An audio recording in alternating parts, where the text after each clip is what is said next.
Sila. Tahong ni Carla yan. Nilagyan natin ng green butter.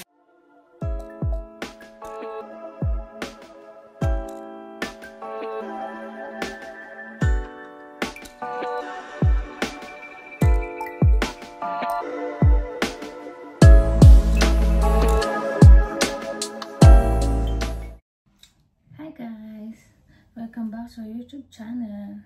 Charis. Pin na may channel. Today is Sunday. So, kung napapansin niyo, wala ang yung kamay friend. Ang gulo naman ang buhok ko. Si kamay friend natin is nasa trabaho. So, ako ngayon magluluto. Actually, tinatamad akong magluto. Pero yun, saan niya ako magluto? Ang pangit ang buhok ko kasi hindi pa ako naliligo. But anyways, ang lulutuin ko lang naman is yung natirang tahong next. Nagluto ko ng garlic butter shrimp. Gusto niyang lutuin ko daw ngayon. Naiinsak sa buko. Ang oily. Ito. Lulutuin ko yung kangkong na binigay ni Abby.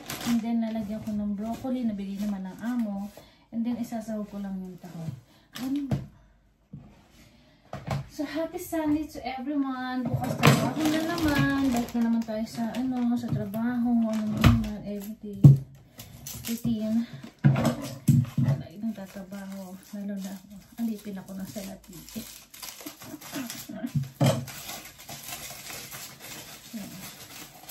Lulutuin ko lang to. May adobo ko lang yung kangkong na may broccoli. Ito pa yung broccoli. Ito pa to. Nating specialness. Ako na ang special. Kasi ako ang magluluto din. Ako din yung nag-video. Charis. Gago! Gigisa na ako. Gigisa na tayo, guys. Napakabilis na nito. Para lang ako mag-adobo na mayroong tahong. So guys, nahiwa ko na lahat ng aking ingredients. Lagyan natin yan ng ceiling green na hindi naman masyadong manghang. Bawang, sibuyas, at yung kangkong. And then, asan ba yung broccoli ko? Ito. Sayang to, masisira na kaya kailangan natin tuin. And then, yung tahong na makonti na natira lang nung nag-garlic butter shrimp. So, ito kanina, naluto ko na egg. Yun na lang din gagamitin ko. Katipid. Nagigisa na akes.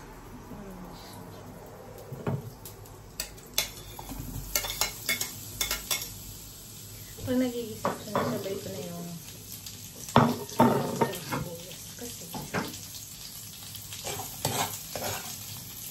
dali lang naman maluto. Parang minsan, ano ko talaga sibuyas. Ito talaga sarap.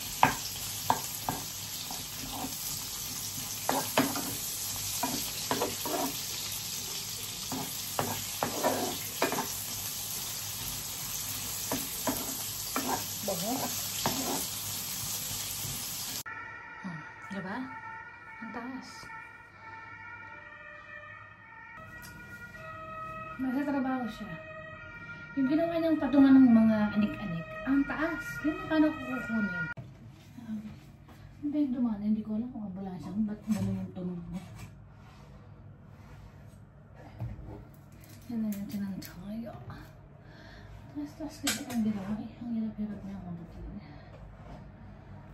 So, magigisa na tayo, guys. Magigisa ko to kasi yung gulay madali na lang siya muluto. So, lagyan natin ang tahong ni Carla para mag-isa sa bawang ng sibuyas. Ano ba ito harap? Baboy. Ngayon, wala ang kalungsa.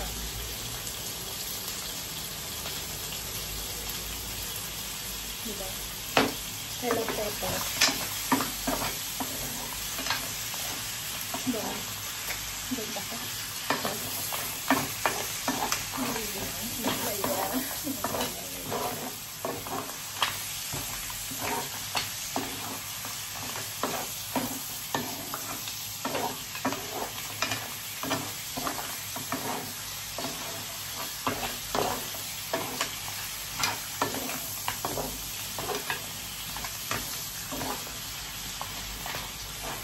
naman ako sa bahay. So, bigyan tayo konting magic. Okay.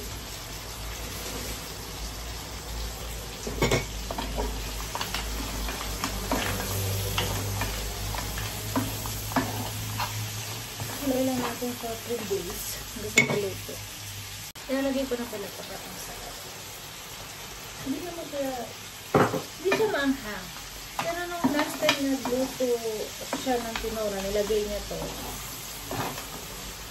Maanghang siya. Nagulat naman ako siya narinig sa labas. Hindi niya ka nakikita dito. Kasi pag pinato ko doon, hindi nyo naman nakikita yung niluluto ko. Ito lang siya. Ito lang. So, kung ni Carla yan, nilagyan natin ng yung bachata. Nilalagyan natin ng kangkong. Ay, ng broccoli at ng kangkong ni Marites Adi. Nilagyan ko rin ito ng oyster sauce. Pero nalagyan ko muna ng toyo. Ayan, ito nakalabasan ko niluluto.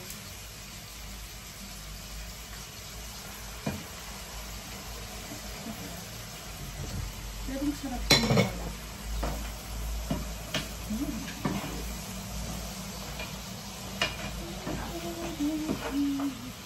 Ilalagay ko na ang broccoli para agad siya lumambot. Hanggang 6 o'clock na si my friend.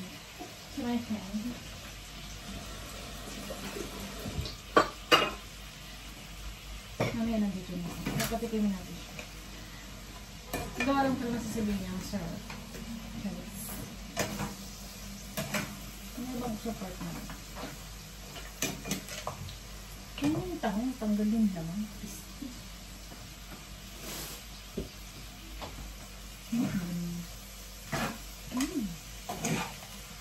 Ay, ito ko na. Kakapanood ng horror. Nood pa ng horror. Nagugulat ako sa mga... Alam mo kasi, nahilig ako manood ng horror. Siguro mga ilang days na ako manood ng horror. Ayan. Nahilig magugulatin tuloy ako.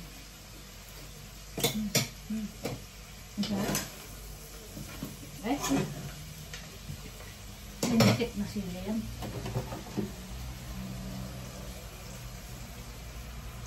Parang ano siya ngayon.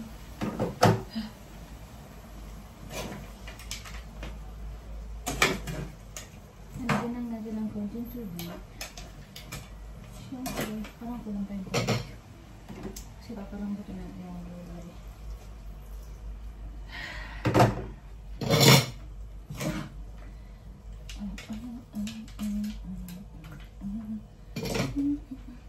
Tapaw muna natin ang mga 2 araw. Magbukas na naman ako. Okay lang.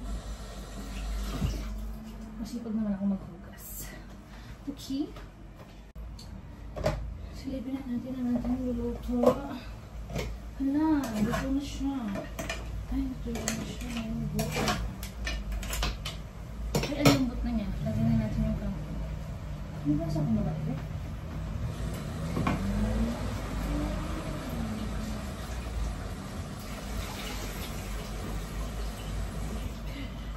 Lagyan na natin yung kangkong ni Abby. Dahil yung ganyan yung asin. My God.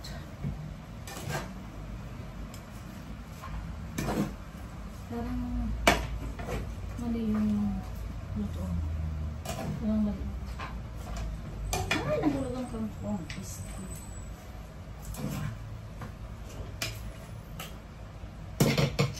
Palagyan ko na lang. Oyster sauce. Ilagyan mo ko sa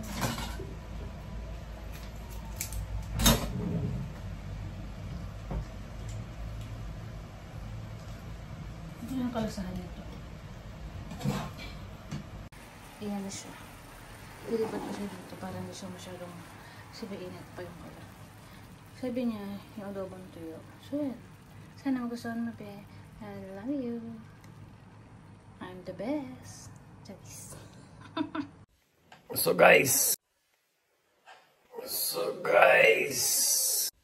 So guys, nakapagluto na si Mesa mga my friend. Ito yung maliit na Christmas tree ko. Diba? Tikman natin yung pagkain na niluto ni Vanessa mga my friend. Hindi siya masarap. Ha? Hindi siya masarap. Pagluto, basta luto mo, masarap yan. Tikman natin mga my friend. Yeah. Wait ko. Hindi, okay na. Masarap. Manghang? Tama ah. Dalawa lang siya yung nilagay ko. Yan mga my friend, yung okrang binigay ni Madam Mabi. At saka yung Naturang tahong. yung taong, tsaka broccoli binigay ng amo. Puro bigay mga my friend. Ah, ang hangin talaga, shucks. Kaya na muna tayo mga my friend. So, may spaghetti 8 pesos. Ayan, ayan. Ha? 8 pesos.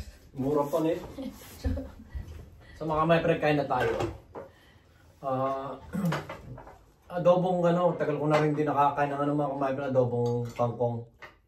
Pero hindi siya yung kangkong na Hindi kayo yung kangkong na katulad ng kangkong natin na malapad yung Ito yung kangkong nila is, sabihin mo ba? Kangkong nila dito. Parang yung talaig. Oo, pag nakita mo siya, hindi mo siya isipin kangkong kasi mahaba yung gano'n, hindi siya katulad ng kangkong malapad yung Oo, malapad yung Basta, pag nakita Mabay sabaw. Naman. Manghang. Umanga, pero okay lang ito pag kumain. Diba? Abi. Sabaw pa lang ng konti mga my friend. Na ako. Gusto niya pa, ilagay ko lahat ng tirang sili.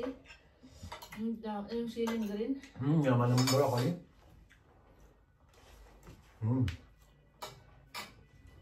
Sarap talaga ng kangkong. Ano ba? Sa subo pa lang mga my friend. Minute na yung ko. Pero masarap. Aha.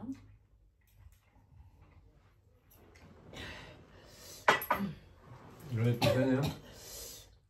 Ang nagdala lang dito yung broccoli. Ayun ba? Iniwan ko na kasi. May ngaman ba? Pero manghang. Pero may ngaman. Baka hindi pa yun. Pero medyo sharp lang yun ba? Oo. Pero masarap siya mga natin. Gusto ko. Masarap siya, gusto ko. Busog na naman ako.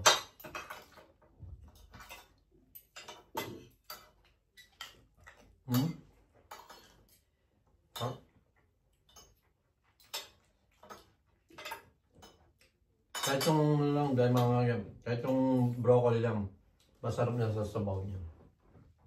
Siyempre, tinitipid ko yung yung taong. Sarap. Sarap ba?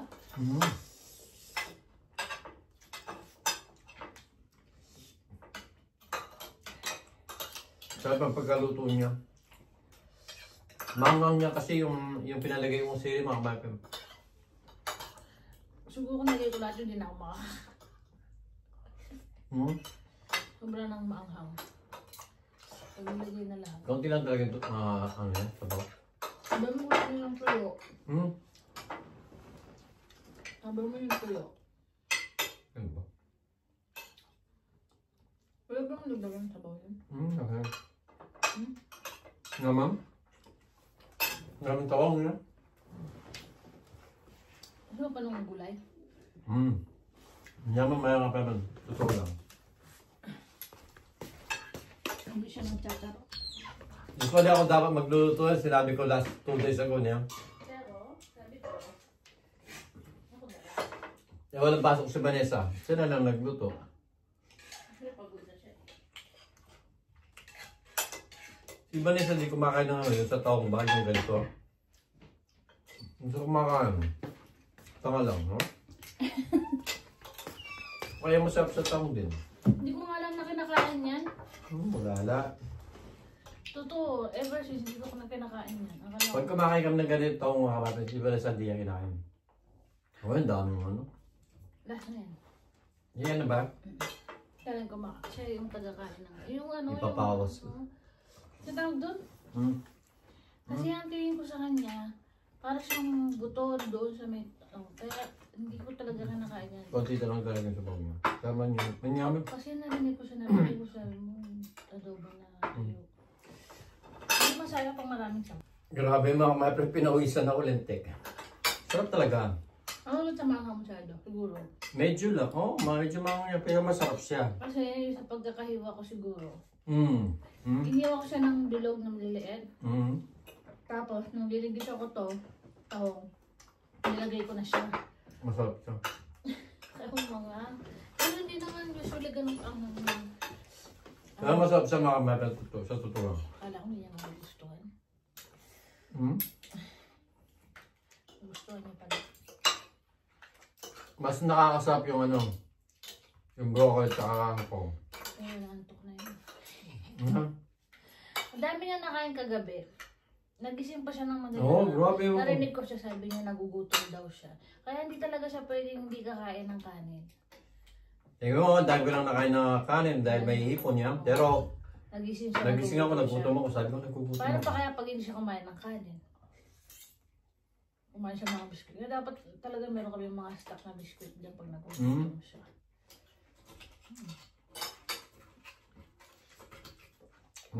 Naman mga kapatid. Ano? Vanessa hindi nagrales. So, mahangin yung, Diba? yung panguli niya is mahangin pag tinigilan mo ng kumain. Pero pag hinigot mo siya, sabi mo ako. Yeah.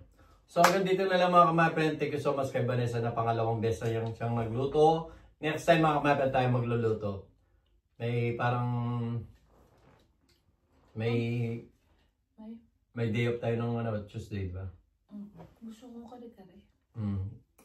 Baka magluluto kami ng kung anong dapat iluluto. Lumpiang gulay. Kasi day off naman namin. Lumpiang gulay? Yung lumpiang gulay may gusto nun si Ellen. Favorite ni Ellen yung lumpiang gulay. Masarap kasi yung lumpiang gulay pagkaluto. Pero kapag kayong iniitin mo lang, hindi na. Kaya dapat masarap yung pag naluto ka, makakain mo na lahat. So hanggang dito na lang mga kamay-friend. Wait nyo na lang yung mga day off namin doon kami magluluto. Thank you so much. Sa mga pamilya namin at sa mga subscriber natin at sa mga viewers natin. Sa mga alaga namin.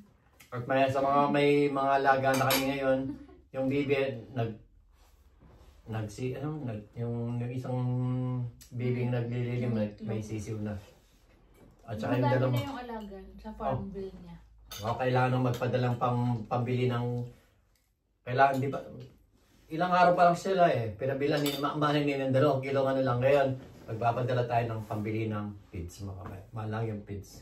So hanggang dito na mga kamay, keep safe always and God bless. Bye bye. Love you.